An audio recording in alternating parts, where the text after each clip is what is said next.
नमस्कार बंधुरा welcome to अपर्णार kitchen. तो चले एलाम प्रतिदिनेर मतन नतून किछु इउनिक रेसिपि निये। तो आज देखाबो दुटो दारुण स्वादेर रेसिपि। एखाने निये नियेछि पुঁই শাক, बाड़ीते लागानो हयेछिलो कचि कचि पुঁই শাক, देखे आर लोभ सामलाते पारिनि, तो तुले निये चले एसेछि। बानाबो पुঁই आलू चिंगड़ी और पटल भाजा। तो एखाने पुঁই শাকগুলো केटे धुए आमी परिष्कार करे नेब। आर निये नियेछि चिंगड़ी माछ। चिंगड़ी माछटाके नुन हलुद लंका गुঁড়ো माखिए भालो करे मैरिनेट करे रेखे देबो।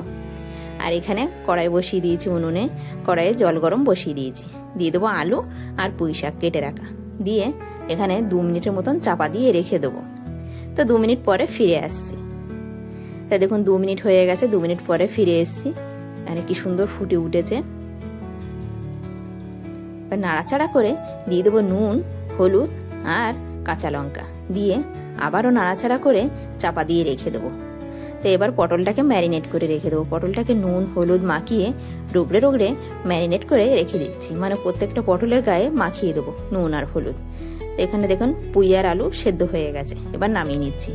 কড়াইয়ে দিয়ে দেবো সর্ষের তেল আর দিয়ে দেবো চিংড়ি মাছ। চিংড়ি মাছটাকে ভাজা ভাজা করে নামিয়ে নিচ্ছি।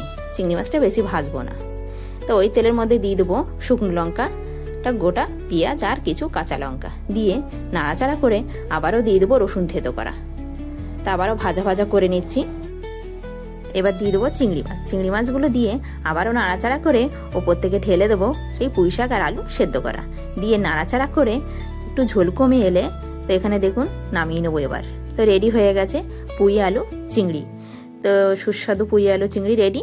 এবার কড়াইয়ে আবার সর্ষের তেল গরম করে এখানে নিয়ে নিচ্ছি পটল। পটলগুলো আমি ভেজে নেব। দেখুন পটলগুলো নিয়ে নিয়েছি, নিয়ে এবার দিয়ে দেবো।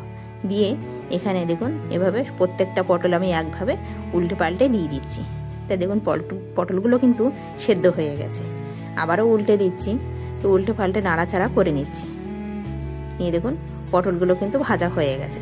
এবার উপর থেকে দিয়ে দেবো কাঁচা লঙ্কা আর কাঁচা পেঁয়াজ। একটা বড় সাইজের কোচানো পেঁয়াজ নিয়েছি, নিয়ে উপর থেকে দিয়ে দেবো। দেওয়ার পরে আবারও নাড়াচাড়া করে নেব। তো দেখুন এভাবে পেঁয়াজ আর কাঁচা লঙ্কা উপর থেকে দিয়ে একটু নাড়াচাড়া করে ভেজে নেবেন, দেখবেন এক থালা ভাত শেষ হয়ে যাবে। তো রেডি হয়ে গেছে পটল ভাজা। এবার ভাত বেড়ে নেব। তো দেখুন গরম গরম ভাত, পটল ভাজা আর পুঁই চিংড়ি দিয়ে খেয়ে নিলাম। যা হয়েছিল না, দারুণ হয়েছিল। মুখে লেগে থাকার মতন দুটো রেসিপি। এত সুস্বাদু হয়েছে কি বলবো। না ট্রাই করলে বুঝবেন না যে এত সুস্বাদু হয় পুঁই চিংড়ি আর পটল ভাজা। দুটো দারুণ রেসিপি। তো এভাবে বাড়িতে আপনারা ট্রাই করুন, আশা করি ভালো লাগবে। ভালো লাগলে লাইক কমেন্ট শেয়ার সাবস্ক্রাইব করে দেবেন।